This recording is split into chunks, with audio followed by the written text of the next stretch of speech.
दिल्ली में इमाम क्यों हुए नाराज? दिल्ली के पूर्व सीएम अरविंद केजरीवाल ने क्या किया नया ऐलान? इलेक्शन के पहले लगातार केजरीवाल के वादे। नमस्कार, बहुत स्वागत है आपका न्यूज़ 18 एमपी छत्तीसगढ़ के इस डिजिटल प्लेटफॉर्म में। मैं हूं रीनू यादव। आम आदमी सुप्रीमो अरविंद केजरीवाल ने एक बहुत बड़ा ऐलान किया है। उनका कहना है कि अगर उनकी पार्टी दिल्ली में दोबारा सरकार बनाती है तो वह पुजारी ग्रंथी सम्मान योजना शुरू करेंगे और इसके तहत मंदिर के पुजारियों को, गुरुद्वारों के ग्रंथियों को 18,000 हर महीने भत्ता दिया जाएगा। ये एक बहुत बड़ा ऐलान दिल्ली के पूर्व सीएम आम आदमी के सुप्रीमो केजरीवाल ने किया है। लोगों को पूजा करवाने वाले पुजारियों को और गुरुद्वारे में ग्रंथियों को हर महीने सम्मान राशि देने का प्रावधान है। लगभग 18,000 रुपये महीना इनको सम्मान राशि दी जाएगी हमारी सरकार बनने पर। कम से कम पुजारियों और ग्रंथियों की योजना को रोकने की कोशिश ना करें, बहुत पाप लगेगा। केजरीवाल ने कहा कि योजना के लिए रजिस्ट्रेशन कल से शुरू होगा। केजरीवाल मंगलवार को कनॉट पैलेस के हनुमान मंदिर जाएंगे, जहां वे रजिस्ट्रेशन प्रक्रिया की जांच करेंगे।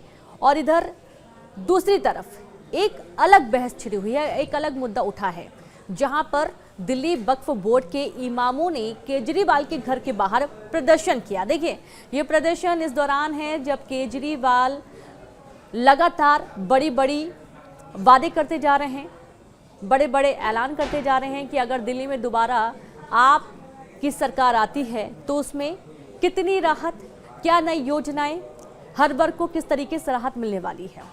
लेकिन इसी बीच जो इमाम हैं उनका भी विरोध प्रदर्शन हो रहा है। केजरीवाल के घर के बाहर भी विरोध कर रहे हैं। इमामों का दावा है कि उन्हें 17 महीने से सैलरी नहीं मिली है और इसके लिए वे लगातार सीएम, एलजी समेत सभी से शिकायत कर चुके हैं। लेकिन पिछले 17 महीने यानी कि तकरीबन 1.5 साल होने को है और उन्हें अभी तक कोई सैलरी नहीं मिली है। और ऐसे में उनके सामने जीवन यापन का संकट भी मंडराने लगता है। कई बार घर के खर्चे चलाने में उन्हें दिक्कतें होती हैं। और इसी बीच केजरीवाल का ये जो बयान आया है सामने, जिसमें उन्होंने जो पंडित हैं, जो ग्रंथी हैं, उन्हें 18,000 रुपये महीना वेतन दिए जाने की बात कही है। और इस बीच में इमामियों का विरोध भी सामने आ रहा है। अब देखिए, केजरीवाल ने कहा है कि बीजेपी वाले इस योजना को ना रोके वरना पाप लगेगा। योजना के ऐलान के बाद केजरीवाल ने कहा कि पुजारी और ग्रंथी समाज का अहम हिस्सा है, लेकिन उनकी समस्याओं की अक्सर अनदेखी की जाती है। बीजेपी वालों ने महिला सम्मान और संजीवनी योजना के रजिस्ट्रेशन को रोकने की असफल कोशिश की थी और अब ये लोग पुजारी ग्रंथी सम्मान योजना के रजिस्ट्रेशन ना रोकें वरना इन्हें पाप लगेगा। और केजरीवाल ने पुराना वाकया भी दोहराया, जिस पर उन्होंने आरोप भी लगाया, बीजेपी पर हमला भी किया। और इस दौरान उन्होंने ये भी कहा कि जो रजिस्ट्रेशन की प्रक्रिया शुरू होने जा रही है इसे रोके ना वरना इन्हें पाप लगेगा। क्योंकि जो पंडित होते हैं, जो ग्रंथी होते हैं, इनकी अपनी अलग समस्याएं होती हैं। इनको जीवन यापन के लिए ज़रूरत होती है राशि की, जो इन्हें पूर्णतः रूप से बराबर से पैसे नहीं मिलते हैं। और इसके चलते ये जो एक बड़ी घोषणा की गई है, इसके लिए रजिस्ट्रेशन की प्रक्रिया को रोका ना जाए। तो वहीं दूसरी तरफ प्रदर्शन कर रहे इमाम, उनकी भी नाराजगी सामने आई है। प्रदर्शन कर रहे इमाम का कहना है कि 50 बार अधिकारियों से मिले हैं, शिकायत दर्ज करवा चुके हैं, लिखित ज्ञापन दे चुके हैं, लेकिन अभी तक इनको वेतन नहीं मिला है। 17 महीने से ज्यादा का वक्त हो चुका है, वेतन नहीं मिला। और ऐसे में वो अपने घर की रोजी रोटी कैसे चलाएंगे? केजरीवाल के घर के बाहर प्रदर्शन कर रहे ऑल इंडिया इमाम एसोसिएशन के चेयरमैन का कहना है कि वे लगातार शिकायत दर्ज करवा रहे हैं। ऑल इंडिया इमाम एसोसिएशन के चेयरमैन साजिद रशीदी ने कहा कि वेतन में देरी को लेकर पिछले 6 महीने से अधिकारियों, नेताओं से मुलाकात किए, अपनी समस्या बता चुके हैं, अपनी परेशानियां गिनवा चुके हैं, लिखित शिकायत दर्ज करवा चुके हैं, लेकिन कोई समाधान नहीं। हर तरफ से, हर दरवाजे से सिर्फ और सिर्फ निराशा ही हाथ लगी है। रशीदी का कहना है कि उन्होंने मुख्यमंत्री, एलजी समेत तमाम छोटे बड़े अधिकारी लगभग 50 बार इन सभी से मुलाकात कर चुके हैं। उसके बावजूद कोई राहत नहीं, कोई उनको जो वेतन रुका हुआ है वो वेतन नहीं मिला। वहीं दूसरी तरफ रशीदी ने दिल्ली सरकार को भी चेतावनी दी है कि 240 इमामों की सैलरी अगर जल्द नहीं दी गई तो वे धरने पर बैठेंगे और जब तक वेतन नहीं मिलेगा वहां से हटेंगे नहीं। आप देखिए कि दिल्ली चुनाव से पहले केजरीवाल लगातार ऐलान कर रहे हैं, ऐलान करते जा रहे हैं और नवंबर से लेकर दिसंबर के बीच में उन्होंने कई बहुत बड़े ऐलान किए हैं जो कि लोगों के बीच में चर्चा का विषय भी बने हुए हैं। देखिए, दिल्ली की जो जनता है वो केजरीवाल को बार बार आशीर्वाद दे रही है, बार बार प्यार उन पर लुटा रही है, लेकिन इस बार मुकाबला बहुत ही टक्कर का रहने वाला है। हालांकि हर बार ही मुकाबला टक्कर का रहता है, लेकिन लगातार आपकी सरकार दिल्ली में रहने के बाद केजरीवाल बिल्कुल नहीं चाहते हैं कि यहाँ से किसी भी तरीके से कमान वो ढीली करें और एक बार फिर से वो दिल्ली की जनता का प्यार और आशीर्वाद चाहते हैं। दिल्ली विधानसभा का जो मौजूदा कार्यकाल है वो 23 फरवरी 2025 को खत्म हो रहा है और अगले 2 महीने में चुनाव हो सकते हैं। पिछला विधानसभा चुनाव फरवरी 2020 में हुआ था।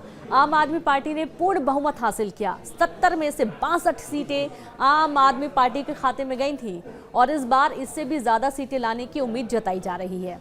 अब आपको बताएंगे कि नवंबर से लेकर दिसंबर तक में केजरीवाल ने कौन कौन सी बड़ी घोषणाएं की हैं और इसमें किस वर्ग को ज़्यादा आकर्षित किया गया है। देखिए, 18 दिसंबर को अरविंद केजरीवाल ने बुजुर्गों के लिए संजीवनी योजना का ऐलान किया था। अरविंद केजरीवाल ने घोषणा की कि 60 साल से ऊपर के जो बुजुर्ग होंगे उनका पूरा इलाज मुफ्त होगा। केजरीवाल ने साफ किया कि ये इलाज सभी बुजुर्गों के लिए मुफ्त होगा, चाहे वो किसी भी कैटेगरी में आते हों।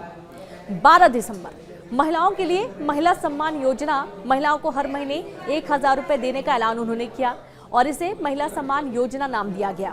18 साल की उम्र पूरी करने वाली हर महिला इस स्कीम के दायरे में आएगी। चुनाव के बाद रकम को बढ़ाकर 2100 कर दिया जाएगा। 10 दिसंबर ऑटो चालकों के लिए 4 ऐलान किए गए। केजरीवाल ने ऑटो चालक की बेटी की शादी के लिए 1 लाख रुपए, होली दिवाली पर वर्दी बनवाने के लिए 2,500 रुपए, 10 लाख रुपए का लाइफ इंश्योरेंस और 5 लाख का एक्सीडेंटल इंश्योरेंस देने का ऐलान किया। बच्चों की कोचिंग का खर्च भी दिया जाएगा, ये भी उन्होंने कहा। इसके पहले 21 नवंबर इस दिन भी उन्होंने एक ऐसी घोषणा की जो सभी के बीच में चर्चा का विषय बनी रही, खासतौर पर बुजुर्गों के लिए बहुत अच्छी थी। ये ऐलान बहुत अच्छा था। 5 लाख लोगों को हर महीने 2500 तक पेंशन, बुजुर्गों की पेंशन स्कीम को दोबारा शुरू करने का ऐलान और स्कीम में 80,000 नए बुजुर्गों को और जोड़ा जाएगा। पहले 4,50,000 लोगों को इस स्कीम का फायदा मिलता था, अब 5 लाख से ज़्यादा इसके दायरे में आने वाले हैं।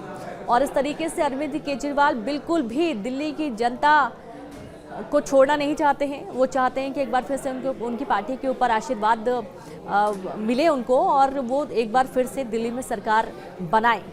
देखिए, पिछली बार जो रिजल्ट थे वो तो बहुत ही बेहतरीन थे। प्रचंड जनादेश की सरकार दिल्ली में आम आदमी पार्टी ने बनाई थी। इस बार किस तरीके के समीकरण बनते हैं ये तो देखना होगा, क्योंकि तमाम राजनीतिक पार्टियां यहाँ पर जोरों शोरों से चुनावी तैयारी में जुटी हुई हैं। लेकिन अरविंद केजरीवाल के जो ऐलान हैं, जो नई योजनाएं वो लगातार लाने की बात कर रहे हैं, जो जिन योजनाओं को वो शुरुआत भी करने की तैयारी कर रहे हैं, इनके मद्देनज़र किस तरीके से जनता देखती है